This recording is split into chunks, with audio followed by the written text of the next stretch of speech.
1번 문제부터 봅니다. 근데 이 문제 지금 93회 전산회계이급 실무 시험인데 거래처는 나리상사라고 되어 있고요. 문제 읽으실 때 이 나리상사가 무엇을 다루는 회사인지 염두에 두셔야 되고요. 전자제품을 판매하는 개인기업이래요. 그래서 개인기업이라는 것도 또 전자제품을 판매하는 개인기업이라는 것도 메모해 놓으시고, 왜냐하면 전자제품을 판매하는 회사이기 때문에 상품을 사오더라도 전자제품을 사오겠죠. 혹 착각해가지고 비품이라고 기록할까봐 회사 명칭 잘 받으, 여기 회사에서 무엇을 거래하는 회사인지 받으라고 말씀을 드린 거랍니다. 자, 문제 1번이에요. 다음은 나리상사의 사업자 등록증이래요. 회사 등록 메뉴에 입력된 내용을 검토해서 누락번호는 추가 입력하고 잘못된 부분은 수정하세요. 주소 입력할 때 우편 번호는 입력하지 않아도 됩니다. 이거 6점짜리인데 조금 전에 이론 풀어봤을 때 세 문제에 해당되는 거죠. 이런 거 틀리면 안 되겠지요. 자, 그래서 여기 우리 회사에 회사 등록을 눌러서 사업자 등록증 시험 문제에서 주어진 거하고 뭐가 다른지 비교해봐서 수정하라는 얘기예요. 근데 이렇게 했더만 크기가 안 맞네.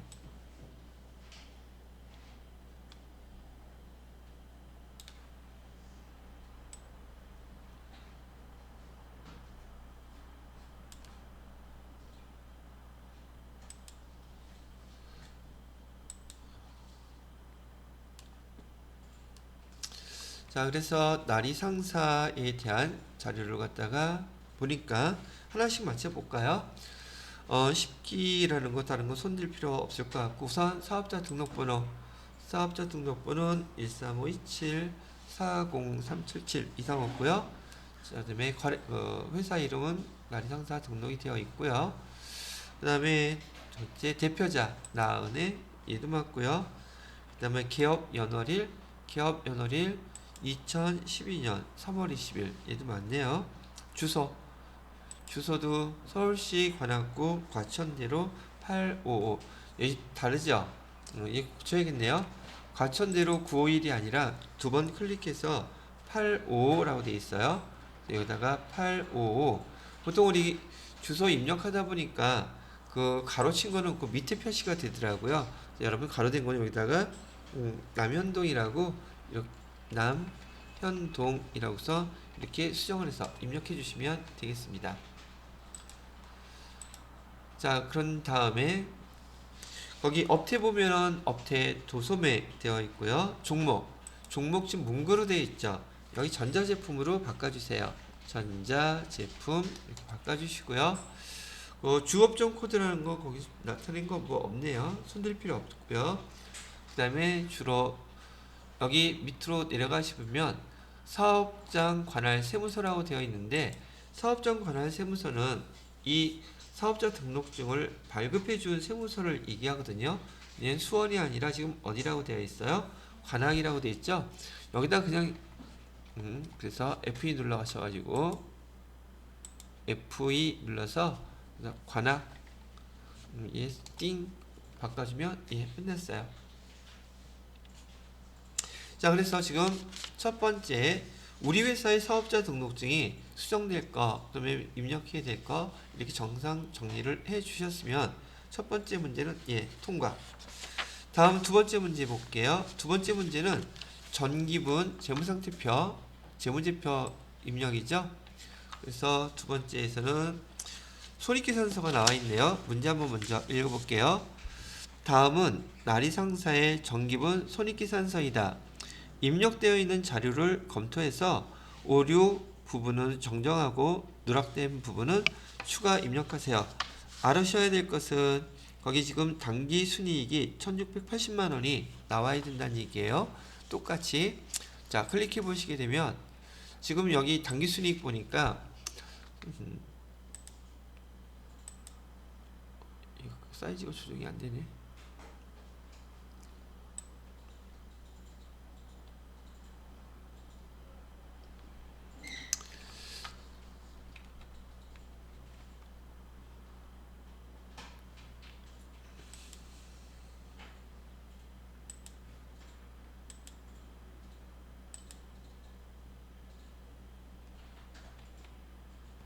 자, 여기 당기순이익,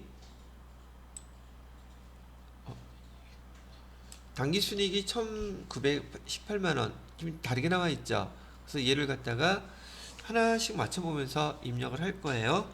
매출액은 2천만원, 2억원 똑같고요. 매출원가를 클릭했더니 매출원가에서 기초상품 재고에 1,100만원 맞고요. 단기상품 매입에 1억 7천 맞고요. 기말상품 재고액, 기말상품 재고액 보니까 얘가 지금 2,100만원으로 되어 있는데 지금 손익계산서에서 지금 2천만원으로 나와 있죠. 얘 수정하려고 눌러도 돼요, 안 돼요? 안 되죠. 어디에서 해줘야 돼요?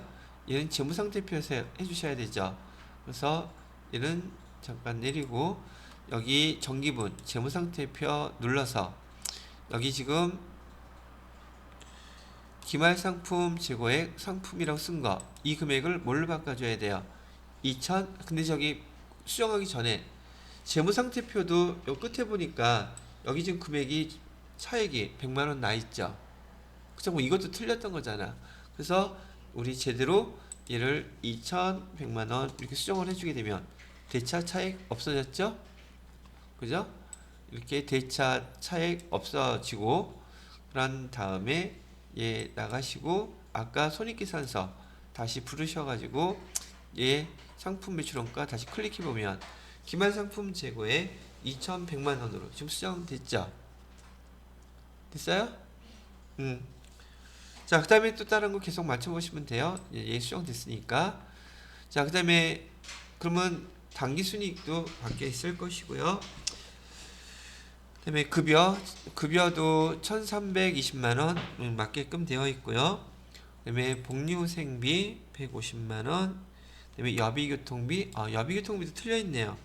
324만원 이렇게 수정해 주시고요. 그 다음에 차량유지비 220만원, 그 다음에 소모품비 313만원, 그 다음에 광고선전비 지금 없죠? 그럼 광고선전비 여기서 입력해 주셔야 되죠. 광고선전비 해가지고 238만원 이렇게 입력해 주시면, 그리고 당기순이익 보니까 찾을 거 다 찾았네요. 왜? 금액이 딱 일치하잖아요. 그죠? 그래서 이렇게 재무상태표를 수정해서 다 입력을 해보고 완료를 했습니다. 자, 그 다음에 3번 문제를 보니까 이번에는 3번 문제는 전기분 그 재무제표에서 거래처별 초기월이네요. 이거 쉬웠죠? 거래처별 초기월 예 클릭하시고요. 그런 다음에 거기서 외상매출금하고 지급어음에 대한 거래처 외상매출금 하나씩 보고 비교해보면 되죠. 밑에 보면은 2,900만원 지금 오류가 떠있죠? 요거 이제 맞춰주셔야 돼요. 자, 내일관광은 450만원 맞고요. 퓨처, 뷰티 3,300만원이 아니라 여기 330만원이래요. 여기 금액이 3,300이 아니라 330만원 수정. 그 다음에 한국상사 420만원 됐어요. 그 다음에 지급엄 클릭하셔가지고 한샘크루즈 1,000만원 오케이. 그 다음에 미래투어 3020 넥스코어가 빠져있네요. F2 눌러서 넥스코 금액은 500만원 이렇게 하니까 얘도 끝.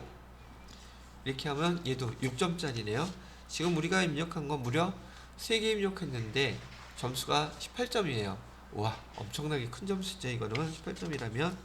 자, 그 다음에 또 있네 밑에. 2번 자료 문제는 뭐 있냐면 다음 자료를 이용하여 기초정보 등록의 거래처 등록 메뉴에서 신용카드 거래처 추가로 등록하래요. 에이, 이거 해봤잖아. 그래서 거래처 등록에서요 신용카드 거래처 여기 맨 끝에 있죠? 신용카드 거래처를 등록하랍니다. 코드번호는 99601 카드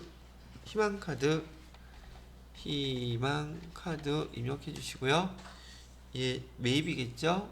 이유는 여기 지금 카드 번호가 16자리는 매입이에요. 여러분이 갖고 있는 그 신용카드하고 똑같은 거죠. 신용카드 번 하이픈 여러분이 직접 입력해 주셔야 돼요. 1, 2, 3, 4 다시 4, 5, 6, 8 다시 6, 4, 6, 4 다시 8, 4, 3, 1 띵. 그리고 거기 나와 있는 게 사업용 카드 선택해 주세요. 이렇게 끝. 됐죠? 다 입력했네요. 자, 이번에는 또 그래서 정기분 재무제표와 기초정보관리 입력 다 마무리가 됐고요. 4번 문제부터는 우리 또 일반전표 입력. 회계 2급에서는 일반전표 입력이 다였었죠. 메인 매수전표 입력이 나오질 않습니다. 그래서 일반전표 입력 총 23점짜리인데 하나씩 입력을 해보도록 하겠습니다. 그럼 입력할 거니까 일반전표 입력 클릭하시고요. 날짜는 7월 31일 선택하시고요. 영업부에서 구독한 신문대금 현금으로 지급했대요. 친절해라. 계정도 다 가르쳐줘. 그럼 얘는 현금으로 지급했으니까 출금전표라는 게 낫겠죠? 계정은 도서인쇄비 해달라 했으니까 도서인쇄비 800번대로 금액은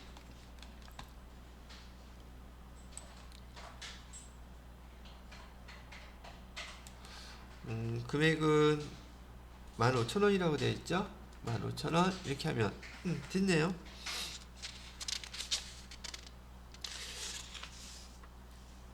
자, 그 다음에 2번 문제 볼까요? 9월 15일 여기 문제 푸실 때요 날짜 주의해서 잘 푸셔야 돼요. 날짜 9월 달로 해주시고요.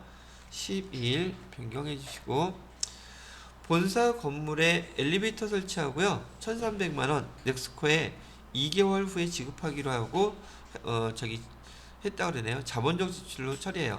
그럼 여기는 지금 엘리베이터 설치하는 것은 자본적 지출이라고 하면 지금 어디에다가 엘리베이터 설치했어요? 건물에다 했으니까 처면에 이 건물로 해주란 뜻이죠. 자본적 지출이니까 금액은 얼마? 1,300만원 해주시고요. 그 다음에 대변에다가는 계정 얘는 우리 일상적인 상거래 아니죠. 상품 사온 거 아니기 때문에 얘는 2개월 후에 지급하기로 했다고 했으니까 미지급금 해주시고요. 그 다음에 거래처 누구한테 줘야지 돼요? 아까 얘기했던 넥스코, 그래서 넥스코 거래처 입력해 주시면 되겠습니다. 1,300. 예, 두 번째 것도 이렇게 하면 끝났어요. 자, 세 번째 거는 9월 21일이에요. 9월 21일 문제 한번 또 읽어보죠. 삼촌 컴퓨터로부터 컴퓨터 11대를 구입했대요. 한 대당 175만원짜리래네요. 이 중 10대는 판매용으로 외상 구입했으며, 자, 판매용에다가 동그라미 치시고요. 판매용이라고 했으면 얘는 판매 목적이니까 재고자산 우리가 배웠던 상품에 해당되는 거겠죠. 그래서 얘를 사면에 상품 이렇게 써달라는 얘기예요. 상품 1502든가 146 상품이라고 써주시고요. 지금 한 대당 175만원이라 했으니까 10대면 1750만원이 되겠네요. 1750만원은 상품. 그리고 한 대는 뭘로 구입했대요? 그 다음에 한 대는 업무용이래요. 업무용은 사용목적. 컴퓨터 사용목적 계정이면 유형자산에서 해당되는 계정 과목이 뭐 있었죠? 이 컴퓨터 산 거는 비품이라고 써야 되겠죠. 그래서 비품 이렇게 똑같은 물품을 사더라도 목적이 뭐냐에 따라서 금액이 이렇게 달라진답니다. 그 다음에 175만원 얘는 비품으로 처리해 주시고요.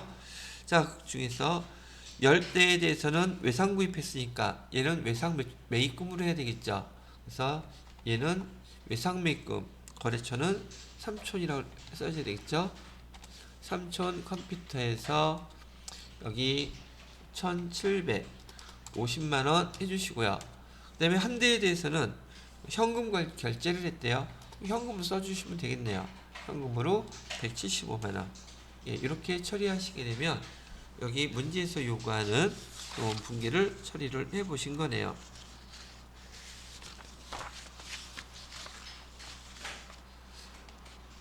자, 그 다음에는 몇 번 문제냐면 9월 30일이네요. 날짜 바꿔주시고요. 날짜 9월 30일. 영업사원 김창원의 9월 급여 다음과 같이 보통예금에서 이체했대요. 그럼 보통예금도 이제 우리 사용할 계정이니까 써놓으시고요. 보통 급여 나갈 때는 우리 차변에 급여라고 쳤었죠. 급여. 급여 명세서에 보니까 기본급여, 직책수당, 급여 합계, 예, 밑에 있는 급여 합계 금액만 써주시면 돼요. 400만원. 자, 그 다음에 대변은 여기 그 소득세하고 지방소득세 지급 공제합계 금액 있죠. 공제합계 금액은 기존 뭐라고 써줘야 돼요? 예수금? 예수금 써줘야 되죠. 예수금으로 얼마 있었냐면 33만 550원. 그 다음에 나머지 금액은 보통예금 통장에서 이체해줬다 그랬었죠. 보통예금 통장에서 이체해준 금액 366만 9,450원. 이렇게 결정을 하게 되면 예, 다 마무리가 끝났네요. 그래서 어떻게 보면 회계 2급에서는 회계 1급도 그렇지만 급여 처리하는 규정 이것도 여러 번 좀 반복해서 우리가 해보실 거기 때문에 교재에서 시험 문제에서 기출 문제에서 차근차근 따라서 연습만 잘 하시면 이런 문제 갖고 틀리지는 않지 않을까. 그리고 얘가 자격시험 문제용뿐만이 아니라 실무에서 이런 내용들을 보고 여러분이 거래를 기록할 수 있다면 예, 업무를 볼 수 있다는 얘기가 된다는 얘기죠. 자, 10분 쉬었다가 계속 이어서 설명해 드리도록 할게요.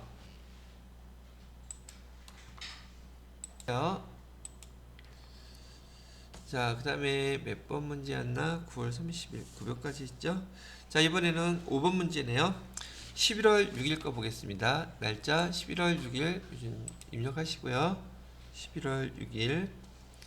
자, 영업부 직원용 유니폼.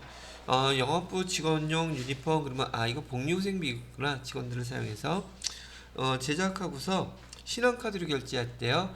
그러면 얘는 상품사 갖고 온 거 아니죠? 그러니까 카드로 결제했으면 미지급금 해주고, 거래처는 카드 결제하면 무조건 매출이나 매입이나 거래처가 카드사라는 거 잊어버리시면 안 된다 그랬어요. 그래서 차변에다가 복리후생비 써주시고요. 금액은 얼마라고 그랬냐면 60만원이네요. 60만원. 대변에다가는 미지급금 카드가 어디 카드 있어요? 신한카드. 신한 줘야 되겠죠? 신한카드 써주시고 예, 이렇게 하면 끝. 자, 또 그 다음에 6번 문제는 날짜가 12월 2일로 날짜 또 바뀌고 있죠. 12월 2일. 은근 또 날짜 안 바꾸고 틀리시는 분들 있으셔요. 그러니까 날짜 신경 쓰시고, 에코상점에 상품 동그라미 주시고요. 상품을 매출했대요. 상품 매출. 그 다음에 외상매출금으로 처리하는 거. 별반 아무것도 없네요. 그래서 차변에다가 외상매출금 거래처는 에코상점이라 했으니까 에코 상점 해주시고요. 금액은 100만원. 상품 해주시고요. 그 다음에 대변에다가는 상품 매출. 상품 매출도 회계 2급에서는 여러분이 배웠던 매출 판매했다 그러잖아요. 그러면 상품 매출은 401번이에요. 코드 번호가 400번대. 그 다음에 회계 1급에서 나오는 제품 매출은 404번이에요. 그래서 코드 번호 이렇게 나올 때 그때 하나씩 중요한 것들 자주 쓰는 거 외워놓으시면 편하게 처리할 수 있겠죠. 자, 그 다음에 7번 문제 볼까요? 12월 9일 날짜 또 바꿔주시고요. 12월 9일 매출거래처 야유회 지원. 매출거래처 나오면 또 접대비 하면 되겠죠. 그 다음에 경품 200만원 구매하고 또 신용카드로 결제했대요. 미지급금하고 신용카드 회사. 그럼 여기는 접대비. 이고 잘못했어. 그 다음에 차변에다가는 접대비 쓰면 되시겠고요. 금액은 200만원. 그 다음에 대변에다가는 미지급금. 거래처는 하나카드에서 밑에 하나카드. 자, 그 다음에 8번 마지막 문제네요. 12월 27일 거래네요. 27일로 바꿔주시고요. 그 다음에 희망은행으로부터 2021년 12월 20일 상환하기라고 지금 3천만 원 차입해서 보통예금에 입금했대요. 보통예금은 증가했겠네요. 차변에 보통예금으로 들어온 금액은 3천만 원 쓰시고, 대변에다가는 얘 장기가 아니라 단기죠. 1년 이내 갚아야 되는 거니까 단기 차입금 쓰시면 되겠네요. 단기 차입금 써주시고, 어디 은행? 여기 희망은행이라고 했으니까 희망은행 거래처 써주시고요. 희망은행 이렇게 끝. 자, 여기까지가 일단 여러분이 회계 2급에서 실기 지금 점수들 보아하니 아까 이론 문제 풀었던 것보다 실기 점수가 어마어마하죠. 그래서 실기에선 절대 점수 빼먹지 않도록 조금만 신경 써서 연습하시면 회계 2급은 금방 다실 수 있어요. 자, 그 다음에 5번 문제 볼까요? 이번에는 오류 수정이죠. 일단 날짜는 다른 건 모르겠는데 날짜를 11월 9일 거 어떻게 처리해야 되는지 한번 봐야 되지 않겠어요? 그래서 조회를 했더니 상품을 샀대요. 근데 여기는 지금 상품에다가 거래처를 넣어놨지, 그죠? 상품에다 원래 거래처 넣는 거 아니죠? 일단은 보자고요. 매입거래처 장미상사에 보통예금으로 이차하여 지급된 외상매입금 32만원이 담당자의 실수로 상품 계정으로 그렇지 입력되어 있대요. 그럼 상품 계정을 하는 게 아니라 외상매입금 갚은 거라면서요. 그럼 뭐만 바꿔주면 되겠어요? 외상매입금으로 계정만 이렇게 바꿔주면 당연히 맞겠죠? 근데 이런 일이 있을 수 있을까?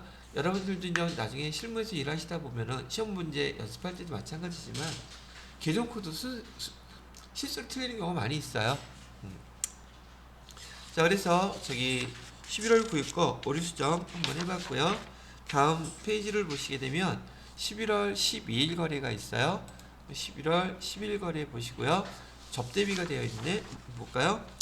신용카드로 결제한 저녁 식사비 거래처 직원이 아닌 영업부 판매 담당 직원, 이 복류생비네. 그죠? 그럼 811번 복류생비 끝. 자, 됐고, 그 다음에 6번 문제는 결산 문제네요. 결산 문제. 1번 문제. 결산일 현재 당기대여금에 대한 이자 수익 중 기간 미경과분 30만원이다 그랬는데, 단기 대여금에 대한 이자 수익이 지금 미경과분이 30만원이라고 얘기한다면, 지금 이제 미경과라는 건 무슨 뜻이에요? 돈을 받아 두었다는 뜻이죠. 근데 그 기간이 아직 차지 않았다는 얘기예요. 그러면 얘는 선불의 개념일 텐데, 선불이면 지난번에 제가 손익의 이연이라고 그랬었죠. 지금 미경과분이라는 용어 나온 게 돈은 받았는데 얘 아직 이자 지급 기일 날짜 아직 지나지 않은 게 30만 원이에요 라고 가르쳐준다는 얘기죠. 그럼 30만 원은 기간이 미경과가 됐는데 미리 받아두었다는 뜻이잖아요. 그죠? 자, 그렇다면은 여기 지금 얘는 손익의 이연이고 돈 미리 받아둔 계정 우리 뭐라고 써야 되죠? 30만 원은 우리가 여기 지금 수익 계정 이자 수익 얘기하고 있잖아요. 그러면 12월 결산은 31일 날짜로 해줘야 되고, 얘 돈 미리 받은 거는 대변에 부채 계정이니까 선수 수익 이렇게 써줘야 되겠죠. 선수 수익 해서 선수 수익 금액은 30만 원 써주고, 얘는 내년도 거니까 이자 수익을 그만큼 빼줘야 되겠죠. 내년 거 미리 받은 거 기록해 놓은 거였다는 뜻이니까 차변에다가 이자 수익이라고 해서 이렇게 30만 원 이렇게 쳐주면 되겠다는 얘기예요. 자, 혹시 또 이거 이해가 안 되시는 분 위해서 이 상황을 처음부터 한번 잠깐 얘기해 볼게요. 얘는 어떤 상황이냐면,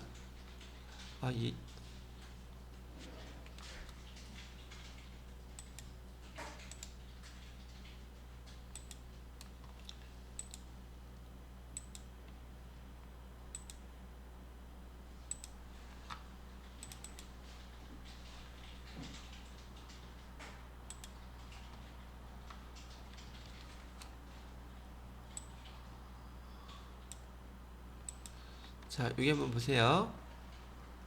쟤는 지금 날짜가 이렇게 해놓고서는요, 날짜를 얘가 지금 30만 원이니까 얘가 며칠 날 빌렸다? 4월 1일 날 빌렸다 해야 되나? 4월 1일 날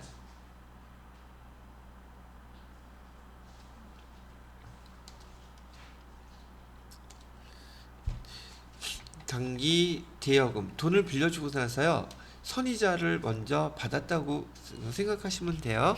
그래서 단기 대여금을 빌려주고 이자를 선이자로 12만원 이렇게 미리 받아놓은 거예요.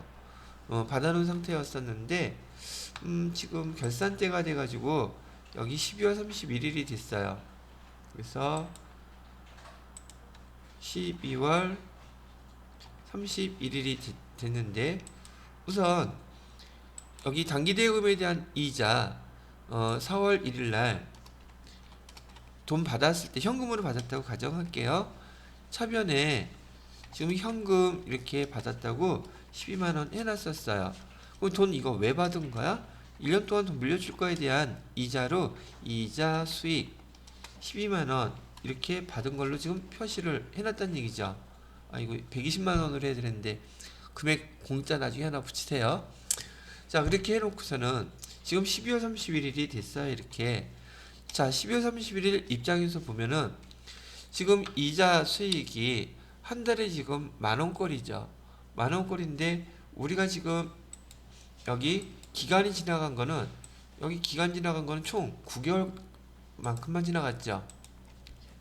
9개월 지나갔으니 지금 올해 이자 수익으로 인식해야 되는 금액은 9만원만 인식해야 되는데 지금 우리 12만원 받았잖아요. 그러면 나머지 3만원은 이게 올해 게 아니라 내년 거. 내년 거는 아직 기간이 경과되지 않았잖아요. 우리가 지금 기간이 경과된 날짜는 4월부터 12월까지 9개월만 지금 경과가 됐단 말이죠. 그래서 미경과분 3만원에 대해서 연말 우리 결산할 때 회계 처리해 보세요. 그랬잖아요.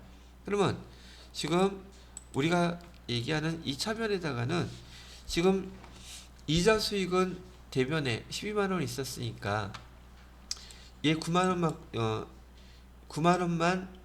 손익계산서에 남게 하려면 이자 수익 대변에 써놨던 거 차변으로 소멸시켜야 되겠죠. 얼마큼을 소멸시켜야지 손익계산서에 9만원만 딱 반영이 되겠어요.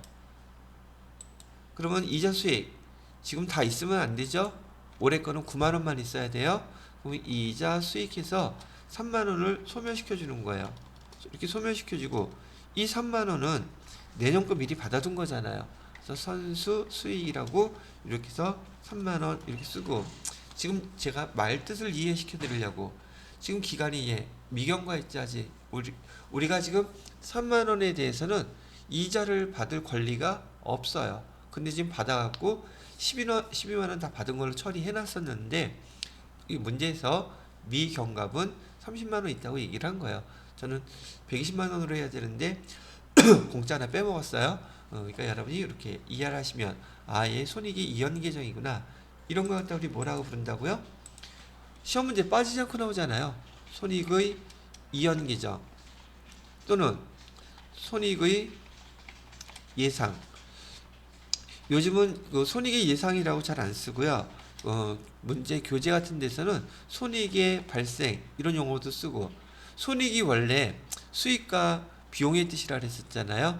그래서 어떤 교재에서는 수익 그다음에 비용의 발생이라고도 이렇게 쓰는 용어가 있는데 제가 설명해 드렸던 손익의 예상에 대한 그 용어들이니까 참고로 이렇게 알아두시면 되겠습니다.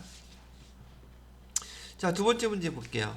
두 번째 문제는 판매 부문에 소모품 구입할 때 비용으로 처리한 금액 중에서 기말 현재 미사용 이것도 동그라미 쳐놓고 소모품을 지금 샀는데요. 처음에 살 때 비용 처리를 했대요. 그런데 지금 소모품이 다 쓴 게 아니라 남았다죠. 그러면 얘는 소모품이니까 비용 처리했다면 비용 처리법이잖아요. 얘는 그래서 자산으로 차변에 소모품 15만원 쓰고 대변에 소모품 그만큼 빼버리면 되겠죠. 그죠? 그래서 얘는 또 어떻게 된 얘기냐고요? 이렇게 된 얘기예요. 얘는 자, 얘는 지금 기간의 개념이 소모품은 아니죠. 그래서 소모품은 재고의 문제이기 때문에 기간하고는 상관없지만 처리하는 방법이 3은 우리 비용의 이연 처리하고 똑같으니까, 자, 소모품을 살 때 소모품비라고 사용에 따르면 우리가 배웠던 이런 비용 처리법으로, 뭐 비용 처리법이 대단한 거예요. 샀을 때 그냥 비용 처리했다는 얘기지, 그죠? 그래서 얘를 예를 들어서 5월 달에 샀다고 칠까요? 5월 1일 날 5월 1일 날 차변에 소모품비라고 해가지고서 예를 들어서 한 45만 원어치 샀어요. 그다음에 대변에 현금 해갖고 45만 원 지급을 했고요. 자, 그런데 12월 31일이 됐는데 아직 사용하지 않은 소모품이 15만 원어치 남았대요. 그러면은 소모품은 지금 있다면서요. 소모품 이렇게 써놓고서는 15만 원 이렇게 쓰시고요.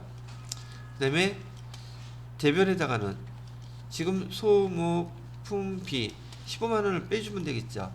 이유는, 자, 그 이유를 보실까요? 여기 보시게 되면 소모품비에 갖고 처음 샀을 때 45만 원 다 썼다고 비용으로 처리했죠. 그런데 지금 소모품이 15만 원어치 남아있다면 우리 손익계산서에는 45만 원이 다 비용으로 들어가면 안 되죠. 30만 원만 들어가야 되니까 소모품비 비용은 차변에서 발생하다 소멸시키려면 대변으로 써주면 그만큼 소멸된다 그랬죠. 소멸을 시켜줘야지 이만큼 소멸시켜줘서 그 차익인 30만 원만 손익계산서에 딱 반영이 되겠죠. 얘를 이렇게 처리를 해주시면 되었다는 얘기입니다. 자, 그래서 저도 여기다 입력을 하게 되면 3번 처변에다가 소모품비 해가지고 800번대 여러분 여기서는 다 800번 더 쓰셔야 돼요. 회계 2급에서는 소모품비 15만원 있었다고, 아니 소모품비가 아니죠, 소모품이지, 소모품 남았다고 했으니까요 15만원 해주시고 대변에다가 오히려 소모품비를 빼주셔야 되죠. 소모품비 800번대로 15만원 이렇게 빼주시면 기말 정리상 정리가 된 것이라는 얘기. 자, 그 다음에 마지막 페이지네요. 3번 문제. 결산 시 영업관리 영업부문으로부터 사용하는 건물에 대해서 420만원, 업무용 차량에 대해서 160만원 감가상각했대요. 그러면 얘를 갖다가 우리 그냥 일반 전표 입력에다가 감가상각비 입력할 수 있다 그랬었죠. 근데 그렇게 하는 것보다 보통 문제 나오면 자동 결산하는 거 사용할 수 있다 그랬었어요. 그래서 여기 클릭해서 결산자료 입력하셔가지고 1월부터 12월까지 조회한 다음에 그냥 확인 누르시면 돼요. 회계이급에서는 여기 감가상각 보면 지금 여기 자료 주어지는 대로 건물에 대한 감가상각비는 420만원 이렇게 입력하라는 뜻이고요. 업무용 차량은 차량 운반고죠. 여기 160만원 이렇게 입력하고 끝났죠. 그 다음 또 마지막 남은 게 뭐예요? 기말재고액. 기말재고액은 결산차변, 결산대변으로 입력하래요. 근데 우리 그런 거 안 따지고 여기다 입력하고 F3 누르면 그냥 자동으로 결산차변, 결산대변 정리되죠. 그래서 여기 기말재고액 여기 자리 있네요. 여기다 얼마라고 입력한다? 360만원. 그러면 자동 결산 할 수 있는 항목들 다 입력 끝났어요. 뭐 눌러야 돼요? 여기 전표 추가 누르지 않으면 이거 다 틀려요. 전표 추가 누르시면 일반 전표 반영하겠대요. 여기 결산 분계 완료라고 되어 있죠. 그리고 일반 전표에 가셔서 12월 30일로 조회해 보면 여기 입력했던 자료들 몽졸이 다 결차, 결대 이렇게 해서 다 분계되어 있죠. 끝. 자, 그 다음에 7번 문제는 조회 문제예요. 우리가 앞에서 조회 문제 틀리지 않도록 나름 여러 번 연습을 했었는데 얘도 이제 나가시고요. 문제 한번 읽을게요. 세 문제예요. 6월 30일 현재 보통예금 잔액이 얼마냐요? 보통예금 잔액은 계정이 지금 여러 군데서 찾을 수 있는데 지난번에 제가 얘기해 드렸던 거 누계 개념이면 재무제표가 제일 빨라요. 누계 개념일 때. 근데 6월 30일 현재라 그랬었죠. 자, 거기다 메모해 놓으셔도 좋아요. 보통예금이라고 했으니까 계정별 원장에서도 찾을 수 있고요. 총계정 합계잔액 시산표에서도 찾을 수 있고요. 그다음에 재무상태표에서도 찾을 수 있어요. 그러면 제가 하나하나 순서대로 찾아볼게요. 금액이 맞는지 한번 보자고요. 저는 누계 개념일 때는 대부분 전 재무제표 이용해요. 그래서 우선 제가 선호하는 재무상태표 클릭하셔서 6월달을 한번 조회를 해본다는 얘기죠. 6월 조회를 해보니까 보통예금 잔액이 얼마냐고 물어봤잖아요. 4,965만 1,000원 나왔죠. 자, 이건 첫 번째 제가 잘 사용하는 누계 개념일 때 재무상태표 계정 거기 있을 테니까. 이번에는 합계잔액 시산표 한번 볼게요. 합계잔액 시산표도 6월 30일자로 조회를 해보시게 되면 여기 보통예금 있죠. 보통예금의 이 잔액은 어디에 표시돼요? 자산이니까 여기 차변에 표시되겠죠. 차변에 얼마 나와 있어요? 4,965만 1,000원 나와 있죠. 자, 이번에는 마지막으로 계정별 원장 한번 조회해 볼게요.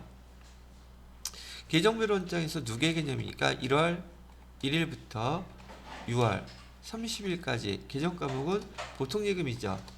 이렇게 조회를 하고선 쭉 내려보니까 요 맨 밑에 계정 잔액이 여기 4,965만 1,000원 다 똑같아야 되겠죠. 그래서 이렇게 찾을 수 있는 곳은 여러 곳이 있을 수 있다는 얘기를 해드리는 거죠. 자, 그 다음에 2번 문제 볼까요? 5월 말 외상매출금 잔액이 가장 많은 거래처와 거래처에다 동그라미 치시고 외상매출금이라는 계정도 나왔지만 거래처 나오게 되면 얘는 무조건 거래처 원장에서 조회하셔야 돼요. 그랬었어요. 그래서 얘는 계정이 우선이 아니라 거래처명이 나오면은 거래처에서 계정명을 조회하셔야 됩니다. 그래서 여기 나가시고 거래처 원장 클릭하시고요. 날짜는 5월 말이라 그랬으니까 1월 1일부터 5월 31일까지 계정 과목은 외상매출금, 거래처는 엔터 쳐야지 다 나오겠죠. 자, 이 중에서 잔액이라 그랬어요. 외상매출금 문제에서 잔액을 물어볼 수도 있고요. 그 다음에 외상매출금 발생액 차변을 물어볼 수도 있고, 그 다음에 회수액 대변을 물어볼 수도 있어요. 그럼 특징을 갖다가 구분하신다면 여기 차변은 외상매출금 신규 발생액이죠. 외상매출금 발생액이란 뜻이고요. 그 다음에 대변은 여기는 회수액이죠. 외상매출금 회수액은 대변의 금액을 보셔야 되고 잔액은 말 그대로 여기 보시면 되겠죠. 자, 근데 문제에서 5월 말 외상매출금 잔액이 가장 많은 거래처 쭉 보니까 5,500만 원이 가장 많네요. 그죠? 그래서 여기 5,500만 원 충남상해인가요? 충남상해가 잔액이 5,500만 원 가장 많네요. 금액은 5,500만 원. 그럼 문제에서 저기 1월부터 5월까지 외상매출금 회수액이 가장 많은 거래처는 어디예요? 그러면 한국상사 이렇게 고르시면 되겠죠? 계정들 차변 대변의 의미를 이해하시고 이걸 연습하시라고 얘기해 드리고 싶어서요. 자, 마지막 3번 문제. 상반기면 1월부터 6월까지 자산 계정으로 처리한 소모품 구입 건수는 몇 건이며 그 다음에 총 금액은 얼마입니까? 물어보겠는데 여기는 지금 자산 계정으로 처리한 소모품 물어보고 있죠. 그럼 소모품 계정을 봐야 되겠죠. 그럼 어디 볼래요? 거래처 볼래요? 뭘 볼래요? 그럼 계정이니까 건수도 봐야 되니까 얘는 계정별 원장을 봐야지 거래 건수가 나오겠죠. 그래서 계정별 원장 클릭하셔서요. 날짜는 상반기라 그랬으니까 1월 1일부터 6월 30일까지. 계정은 소모품이라 그랬어요. 소모품 여기 그러면 소모품을 구입한 건수를 보니까 여기 한 건 있죠. 두 건, 세 건, 네 건. 네 건이네요. 그리고 또 뭐 물어봤어요? 총 금액 얼마냐고요? 여기 다 합친 거 누계로 보면 되겠다. 정기월된 거 없으니까 총 금액은 135만원 되겠네요. 이렇게. 자, 그래요. 회계이급은 이렇게 해서 여기 지금 몇 회였었냐면 93회. 93회면 작년도 말 시험이었던 거네. 마지막 시험. 기출문제 한번 따끈따끈하게 풀어봤죠. 자, 얘 멈추고